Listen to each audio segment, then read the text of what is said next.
Hi friends, welcome back to our study house. నేను మీ సంజు సందీప్. ఈరోజు అన్ని న్యూస్ పేపర్లో వచ్చినటువంటి ఇంపార్టెంట్ ఎడ్యుకేషన్ అప్డేట్స్ మరియు కొన్ని ఇంపార్టెంట్ కరెంట్ అఫైర్స్ అయితే గలవు. వీడియోని అయితే ఎక్కడ కూడా స్కిప్ చేయకుండా చివరి వరకు చూడండి. చూసే ప్రతి ఒక్కరు కూడా ఒక లైక్ చేయండి. మొదటి అప్డేట్ మనం చూసుకున్నట్లయితే డిఎస్సి నోటిఫికేషన్ ఎప్పుడంటూ రావడం అయితే జరిగింది. మన తెలంగాణ రాష్ట్రంలో మరో డిఎస్సి నోటిఫికేషన్ ఈ యొక్క ఏప్రిల్ తర్వాతే వచ్చే అవకాశాలు అయితే కనిపిస్తున్నాయి అన్నమాట. ఇప్పట్లో రావడానికైతే అవకాశం లేనట్లు ఏప్రిల్ తర్వాత వచ్చే అవకాశాలు అయితే కనిపిస్తున్నాయి. ఎందుకంటే మనకు చూసుకుంటే ఇప్పుడు ఒకటి ఎస్సీ వర్గీకరణ అనేది ఉన్నది కదా. ఈ యొక్క ఎస్సీ వర్గీకరణ అనేది నివేదిక వచ్చిన తర్వాతే ఈ యొక్క డిఎస్సి నోటిఫికేషన్ ఉంటుందని అయితే ప్రభుత్వం అయితే చెప్పడం జరుగుతుంది. జాబ్ క్యాలెండర్ ప్రకారం అయితే మనం చూసుకుంటే ఈ యొక్క ఫిబ్రవరిలో ఉండాలి, నోటిఫికేషన్ అయితే రావాలి తప్పనిసరిగా. నవంబర్లో టెట్ అయితే ఇచ్చారు. మనకు మొన్న జనవరి 2 నుంచి 20 తారీఖు వరకు టెట్ ఎగ్జామ్స్ కూడా జరిగిపోయాయి. సో ఫిబ్రవరిన డిఎస్సి నోటిఫికేషన్ రావాల్సి ఉన్నది. కానీ ఈ యొక్క ఎస్సీ వర్గీకరణ కోసం అయితే కమిషన్ వేసిన సర్కార్ నివేదిక కోసం అయితే ఎదురు చూస్తుందని చెప్పొచ్చు. ఈ యొక్క ఎస్సీ వర్గీకరణ తదుపరే మనకు డిఎస్సి నోటిఫికేషన్ ఉంటుందని అయితే చెబుతున్నారు. దీనికి సమయం పట్టే అవకాశం కూడా ఉండడంతో అప్పటి వరకు డిఎస్సి నోటిఫికేషన్ రాకపోవచ్చు అని తెలుస్తుంది అన్నట్టు. అయితే ఇక మనం గత ఏడాది చూసుకుంటే ఎంత 11,062 పోస్టులతో నోటిఫికేషన్ అయితే ఇచ్చింది కదా ప్రభుత్వం. అలాగే ఇప్పుడు మరో 5,000 పోస్టులతో నోటిఫికేషన్ ఇచ్చే ఛాన్స్ అయితే ఉంది. సో ఇప్పట్లో అయితే వచ్చే అవకాశాలు అయితే లేనట్టు కనిపిస్తుంది. ఎస్సీ వర్గీకరణ పూర్తి అయిన తర్వాతనే ఈ యొక్క డిఎస్సి నోటిఫికేషన్ ఇచ్చే ఛాన్సెస్ అయితే ఉన్నాయి. నెక్స్ట్ అప్డేట్ మనం చూసుకున్నట్లయితే నేడు టెట్ ప్రాథమిక కీ విడుదల అంటూ రావడం అయితే జరిగింది. వీటికి సంబంధించిన అభ్యంతరాలు ఎప్పటి వరకు స్వీకరిస్తారు? 27వ తారీఖు వరకు అయితే ఈ యొక్క అభ్యంతరాలు ఏమైనా ఉంటే స్వీకరిస్తారన్నమాట. అయితే ఈ యొక్క ఉపాధ్యాయ అర్హత పరీక్ష అయినటువంటి టెట్ రాత పరీక్షలు అయితే ముగిశాయి కదా. మన జనవరి 2 నుండి ఈ యొక్క జనవరి 20 వరకు అయితే జరగడం జరిగింది. వాటి యొక్క సంబంధించినటువంటి కీని అయితే ఈ రోజునైతే విడుదల చేస్తుందన్నమాట. విడుదల కాబోతుంది. విద్యాశాఖ అయితే ఈ రోజు శుక్రవారం నాడు విడుదల అయితే చేయబోతుంది అన్నట్టు. అయితే ఇది ఈ నెల 27 సాయంత్రం 5 గంటల వరకు ఈ ప్రాథమిక కీపై ఏమైనా అభ్యర్థుల నుంచి ఏమైనా అభ్యంతరాలు ఉంటే మాత్రం అవి స్వీకరించడం ఉందన్నమాట. 27వ తారీఖు వరకు సాయంత్రం 5 గంటల వరకు. అయితే ఆన్లైన్లో కంప్యూటర్ ఆధారిత పరీక్ష విధానం సిబిఆర్టీలో ఈ నెల 2 నుంచి 20 వరకు టెట్ పరీక్షలు నిర్వహించిన విషయం తెలిసిందే కదా. అయితే రాష్ట్ర వ్యాప్తంగా టెట్ పేపర్ 1కు ఎంతమంది? 94,327 మంది. పేపర్ 2 చూసుకుంటే మ్యాథ్స్ సైన్స్ 93,263 మంది. సోషల్ స్టడీస్కి 88,163 మంది. కలిపి మొత్తం ఎంత? 2,75,753 మంది అభ్యర్థులు అయితే దరఖాస్తు చేశారన్నమాట. అయితే వారిలో పేపర్ 1కు ఎంతమంది? 69,476 అంటే 73.65% హాజరయ్యారు. పేపర్ 2లో చూసుకుంటే మ్యాథ్స్ సైన్స్కు 69.30 అంటే 69,030 అన్నట్టు ఈ 74.40% మంది హాజరయ్యారు. సోషల్ స్టడీస్కి చూస్తే 66,412 మందికి 75.33% మంది. కలిపి మొత్తం ఎంత? 2,05,278 అంటే 74.44% మంది అయితే హాజరు అవ్వడం జరిగిందన్నమాట ఈ యొక్క టెట్ పరీక్షకు. అయితే ఇది జరిగిపోయింది కదా. ఈ రోజునైతే కీ విడుదలవుతుంది. ఈ కీలో ఏమైనా అభ్యర్థుల నుంచి ఏమైనా అభ్యంతరాలు మాత్రం ఏమైనా ఉంటే ఈ నెల 27వ తారీఖు వరకు అయితే ఈ అభ్యంతరాన్ని అయితే స్వీకరిస్తుందన్నమాట. సాయంత్రం 5 గంటల వరకు 27వ తారీఖు. నెక్స్ట్ అప్డేట్ మనం చూసుకున్నట్లయితే మార్చి 15 తర్వాతే ఎస్సీ వర్గీకరణపై నివేదిక అంటూ రావడం అయితే జరిగింది. అంటే మరో 45 రోజులు గడువు కోరిన ఏకసభ్య కమిషన్. అయితే మనం చూసినట్లయితే ఈ యొక్క ఎస్సీ వర్గీకరణపై రాష్ట్ర ప్రభుత్వం నియమించినటువంటి రిటైర్డ్ ఐఏఎస్ అధికారి రాజీవ్ రంజన్ మిశ్రా కమిషన్ మార్చి 15 తర్వాతే నివేదికను సమర్పించనుంది. సుప్రీంకోర్టు ఆదేశాలతో దేశవ్యాప్తంగా ఈ యొక్క ఎస్సీ వర్గీకరణ కోసం వివిధ రాష్ట్రాల్లో ఆ ప్రక్రియలు చేపట్టాయి కదా. మన రాష్ట్రంలోనూ ఎస్సీ వర్గీకరణకు రాష్ట్ర ప్రభుత్వం శ్రీకారం అయితే చుట్టింది.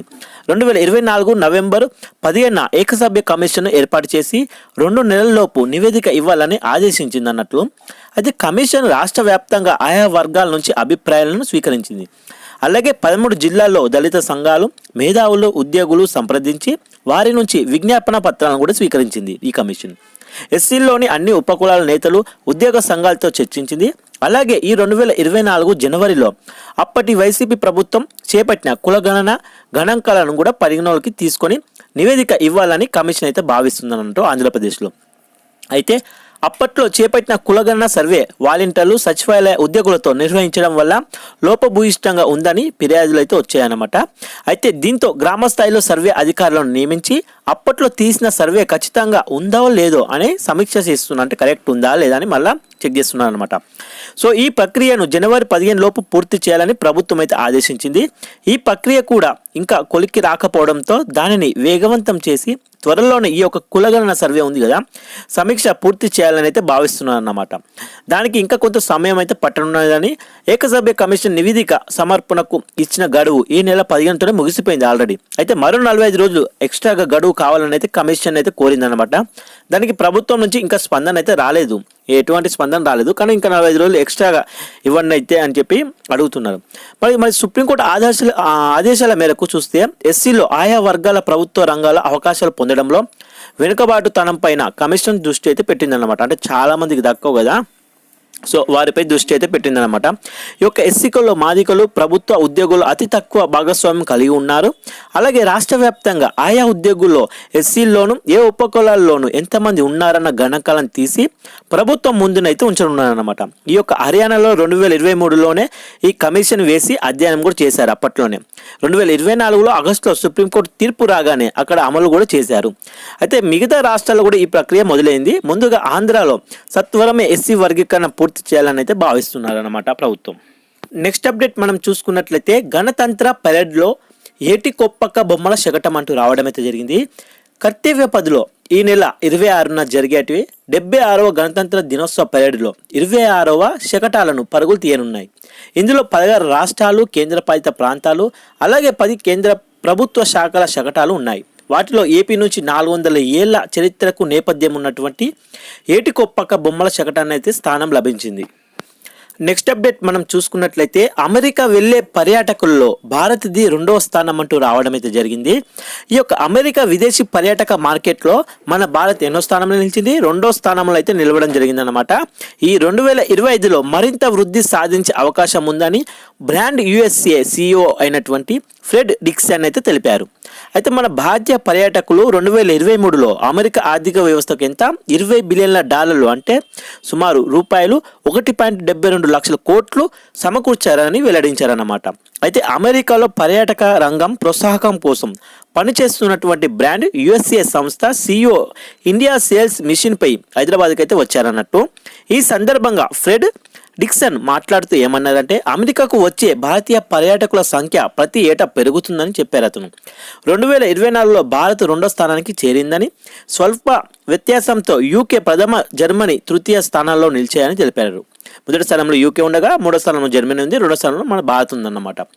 ఈ నిరుడు 22 లక్షల మంది భారతీయులు అమెరికాలో పర్యటించారని, ఈ వృద్ధి రేటు 2023తో పోల్చి చూసుకుంటే 24%, 2019తో పోల్చితే 50% నమోదైందని, భారతీయులకు 2024లో రికార్డు స్థాయిలో అమెరికాలో పర్యటనలు వీసాలు మంజూరయ్యాయని కూడా తెలిపారు. ప్రస్తుతం భారత్లోని 50 లక్షల మందికి అమెరికా పర్యాటక వీసాలు ఉన్నాయని, అమెరికాలో 2026లో జరగనున్న ఫీఫా ప్రపంచ కప్ పోటీలకు వీక్షణకు చూడడానికి అనమాట ఈ యొక్క ఫుట్బాల్ అభిమానులు కూడా భారీ సంఖ్యలో తరలి వస్తారని వివరించారు.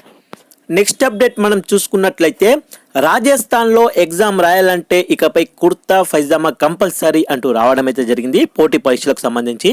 అయితే మనకు జైపూర్ రాజస్థాన్లో ప్రభుత్వ నియామక పరీక్షలు అంటే పోటీ పరీక్షలకు హాజరయ్యే అభ్యర్థులకు ఈ యొక్క staff selection board RSSB dress కోడ్ని అయితే పెట్టిందనమాట. ఎగ్జామ్ రాసే వాళ్ళకు ఏంటంటే అబ్బాయిలు ఉన్నారు కదా, వాళ్ళు కుర్తా పైజామాలోనే రావాలని అయితే చెప్పింది ఆ ప్రభుత్వం. తప్పనిసరిగా ఇక్కడ ఏ రాష్ట్రం అని అడిగితే మనకు రాజస్థాన్ అని గుర్తుపెట్టుకోండి, ఓకేనా. అయితే ఈ యొక్క మాల్ ప్రాక్టీస్ను కంట్రోల్ చేయడంలో భాగంగా మెటల్ చైన్లు, మెటల్ జిప్పులు ఉన్న ప్యాంట్లు, జాకెట్స్ ధరించొద్దని కండిషన్ అయితే పెట్టింది. పేపర్ లీక్లపై ఆందోళనలు పెరగడంతో ఈ నిర్ణయం తీసుకున్నట్లు RSSB చైర్మన్ అలోక్ రాజ్ అయితే చెప్పారన్నమాట. కాగా కొత్త రూల్స్పై నిరుద్యోగ అభ్యర్థులు ఆందోళన వ్యక్తం చేస్తున్నారు. ఎగ్జామ్స్ కోసం కుర్తా పైజామా కొనడం పేద విద్యార్థులకు భారంగా మారుతుందని వాపోతున్నారన్నమాట. ఇది ఏ రాష్ట్రంలో ఈ యొక్క పోటీ పరీక్షల కోసం కుర్తా పైజామా తీసుకొచ్చిందంటే రాజస్థాన్ అని గుర్తుపెట్టుకోండి. నెక్స్ట్ అప్డేట్ మనం చూసుకున్నట్లయితే గ్రామ సభల్లో చదివేది తుది జాబితా కాదు అంటూ రావడం అయితే జరిగింది. అయితే గ్రామ సభల్లో చదివి వినిపించేది తుది జాబితా కాదని ఈ నెల 26వ తేదీ నుంచి అమలు కాబోతున్న మరో 4 సంక్షేమ పథకాల జాబితాలో పేరు రాలేదని ఎవరు ఆందోళన చెందొద్దని రాష్ట్ర రెవెన్యూ గృహ నిర్మాణ శాఖల మంత్రి అయినటువంటి పొంగిలేటి శ్రీనివాస్ రెడ్డి అయితే తెలిపారన్నమాట. ఈయన ఖమ్మం జిల్లా తిరుమలయపాలెం మండలంలోని కేశవపురం, తిప్పారెడ్డిగూడెం, జిల్లెపల్లి, హైదర్సాయిపేట, పడమటి తాండా, జోగులపాడు, చంద్రుతాండా అలాగే మహమ్మద్పురం గ్రామాల్లో పలు అభివృద్ధి పనులకు మంత్రి గురువారం నాడు శంకుస్థాపన అయితే చేయడం జరిగింది. అయితే ఆ గ్రామాలలో ఏర్పాటు చేసిన గ్రామ సభలను పరిశీలించారు.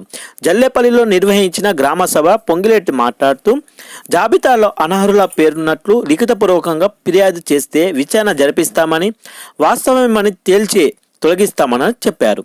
అయితే జాబితాలో పేరు రానివారు మళ్ళీ దరఖాస్తు చేసుకోవాలని కూడా సూచించారన్నమాట. ఈ యొక్క సమస్యాత్మక గ్రామాల్లో మరోసారి గ్రామ సభలు కూడా నిర్వహించి అర్హులను గుర్తించేందుకు గాను చర్యలు కూడా తీసుకుంటామని తెలిపారు అతను. రుణమాఫీ పూర్తి స్థాయిలో అమలు కాలేదని జల్లేపల్లి, హైదర్సాయిపేట, జోగులపాడు గ్రామాల రైతులు ప్రస్తావించగా అర్హులందరికీ కూడా అమలవుతుందని మంత్రి హామీ కూడా ఇచ్చారు. టీఎస్ఐడిసి చైర్మన్ మువ్వ విజయబాబు తదితరులు కూడా పాల్గొన్నారు ఇందులో. నెక్స్ట్ అప్డేట్ మనం చూసుకున్నట్లయితే లబ్ధిదారుల ఎంపికకు మరింత సమయం అంటూ రావడం అయితే జరిగింది. 26న లాంఛనంగానే ఇందిరమ్మ ఇళ్ల పథక ప్రారంభం. గ్రామ సభలో భారీగా దరఖాస్తులు వస్తున్న నేపథ్యంలోనే ఈ ఇందిరమ్మ ఇళ్ల లబ్ధిదారుల తుది జాబితాను ప్రకటించడానికి మరింత సమయం పట్టే అవకాశాలు అయితే కనిపిస్తున్నాయి. ప్రస్తుతం జరుగుతున్న ఈ యొక్క గ్రామ సభల్లో అర్హుల జాబితాను మాత్రమే ప్రకటిస్తున్నారు. అలాగే లబ్ధిదారుల జాబితాను ప్రకటించడం లేదు. ఈ నెల 26న ప్రభుత్వం పథకాన్ని లాంఛనంగా ప్రారంభించిన తర్వాత కొంత సమయం తీసుకొని పూర్తిస్థాయి లబ్ధిదారుల జాబితా అంటే నియోజకవర్గానికి 3500 ఇల్లు కదా, అలా ప్రకటించాలని సర్కార్ అయితే భావిస్తుందన్నమాట ప్రభుత్వం. అయితే ప్రస్తుతం జరుగుతున్నటువంటి ఈ యొక్క గ్రామ సభల్లో ఇందిరమ్మ ఇళ్ల కోసం పెద్ద ఎత్తున దరఖాస్తులు అయితే వస్తున్నాయి చాలా వరకు. అయితే ఇప్పటి వరకు సుమారు 8 లక్షల ఈ యొక్క అర్జీలు వచ్చాయట. అయితే వీటిని పరిశీలించిన తర్వాతే పూర్తిస్థాయి జాబితాపై దృష్టి సారించాలని ప్రభుత్వం అయితే భావిస్తుంది. ప్రజాపాలనలో భాగంగా ఇందిరమ్మ ఇళ్ల కోసం మొత్తం ఎంత 80.54 లక్షల దరఖాస్తులు వచ్చాయని, ఇది లబ్ధిదారుల ఎంపిక కోసం గ్రేటర్ హైదరాబాద్ మినహా మిగతా అన్ని జిల్లాల్లో కూడా 100% యాప్ సర్వే పూర్తయిందని, అయితే తమ దరఖాస్తులు ఇచ్చిన సర్వేయర్లు ఎవరు రావడం లేదని పలు చోట్ల ఫిర్యాదులు కూడా అందుతున్నాయి. అంటే ఎవరు పోవడం లేదు. అలా ఈ నేపథ్యంలో గ్రామ సభలో మళ్ళీ దరఖాస్తులు తీసుకుంటున్నారు అన్నమాట. సో మరి మనం ఇంకోటి చూసుకున్నట్లయితే ప్రభుత్వం మొదటి విడతలో సొంత స్థలం ఉన్నవారికి ఇళ్లను మంజూరు చేస్తామని ప్రకటించింది. అలాంటి వారు 13 లక్షల మంది ఉన్నట్లు యాప్ సర్వేలో తెలియదంట. అయితే నియోజకవర్గాల్లో గ్రామాల వారీగా లబ్ధిదారుల ఎంపిక ప్రక్రియ ఇంకా పూర్తి కాలేదు. అయితే మా ప్రాంతంలో ఎన్ని ఇళ్లను మంజూరు చేశారు అని ప్రస్తుతం జరుగుతున్న ఈ యొక్క గ్రామ సభల్లో ప్రజలు అడుగుతున్నప్పటికీ అధికారులు సమాధానం అయితే చెప్పలేకపోతున్నారు.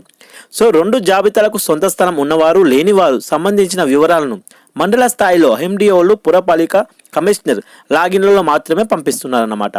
జిల్లా అధికారులకు, హౌసింగ్ శాఖ పీడీలకు ఈ సమాచారాన్ని అందించడం లేదని, దీంతో అధికార యంత్రాంగంలో కూడా లబ్ధిదారుల ఎంపికపై స్పష్టత కొరవడిందని, ఈ నేపథ్యంలోనే జనవరి 26వ తేదీన పథకాన్ని ప్రారంభించిన లబ్ధిదారుల పూర్తిస్థాయి జాబితా రావడానికి మరింత సమయం పట్టే అవకాశాలు అయితే కనిపిస్తున్నాయి అన్నమాట. అందుకే ఈ హౌసింగ్ శాఖ అధికారులు అంటున్నారు దీనికోసం లబ్ధిదారుల జాబితాకు జిల్లా ఇన్ఛార్జ్ మంత్రి ఆమోదం తప్పనిసరి, ఇలాంటి ప్రక్రియలను పూర్తి కావడానికి మరికొంత సమయం అవసరమని చెబుతున్నారు. నెక్స్ట్ అప్డేట్ మనం చూసుకున్నట్లయితే ఈ యొక్క గ్లోబల్ ఫైర్ పవర్ ఇండెక్స్ 2025లో మన భారతదేశ స్థానం ఎంత, ఎన్నో ర్యాంక్ వచ్చింది, 4వ ర్యాంక్ అయితే రావడం జరిగిందన్నమాట. ఇందులో గ్లోబల్ ఫైర్ పవర్ ఇండెక్స్లో 2025లో మన ఇండియా ర్యాంక్ ఎంత, 4వ ర్యాంక్ అన్నమాట. మరి మొదటి స్థానంలో అంటే మొదటి ర్యాంక్ ఏ దేశం నిలిచిందంటే మనకు అమెరికా నిలిచింది. మొదటి ర్యాంకు అమెరికాది, 2వ ర్యాంకు రష్యా, 3వ ర్యాంక్ చూస్తే చైనా అయితే రావడం జరిగింది. మరి పాకిస్తాన్ 12వ స్థానంలో నిలవడం జరిగింది అన్నట్టు. భూటాన్ వచ్చేసి 145వ స్థానంలో లాస్ట్లో చివరిన నిలిచిందనమాట. ఇది ఇండెక్స్ని రిలీజ్డ్ బై ఎవరు మనకు చేసింది, ఈ యొక్క గ్లోబల్ ఫైర్ పవర్ ఇండెక్స్ 2025కి సంబంధించి అడగొచ్చు. ఈ గ్లోబల్ ఫైర్ పవర్ ఇండెక్స్ 2025లో భారతదేశ స్థానం ఎంత, 4వ ర్యాంక్ అని గుర్తుపెట్టుకోండి. మొదటి స్థానంలో అమెరికా, 2వ స్థానంలో రష్యా, 3వ స్థానంలో చైనా. మన భారతదేశ స్థానం 4వ స్థానం గుర్తుపెట్టుకోండి. చూశారు కదా ఫ్రెండ్స్, ఈరోజు అన్ని న్యూస్ పేపర్లు వచ్చినటువంటి ఇంపార్టెంట్ ఎడ్యుకేషన్ అప్డేట్స్ మరియు కొన్ని ఇంపార్టెంట్ కరెంట్ అఫైర్స్ అయితే. వీడియో నచ్చితే మాత్రం అలా చూసి వెళ్ళిపోకుండా ప్లీజ్ ఒక లైక్ చేయండి, షేర్ చేయండి, సబ్స్క్రైబ్ చేసుకోవడం మాత్రం మర్చిపోకండి ఫ్రెండ్స్. Thank you friends. జై హింద్.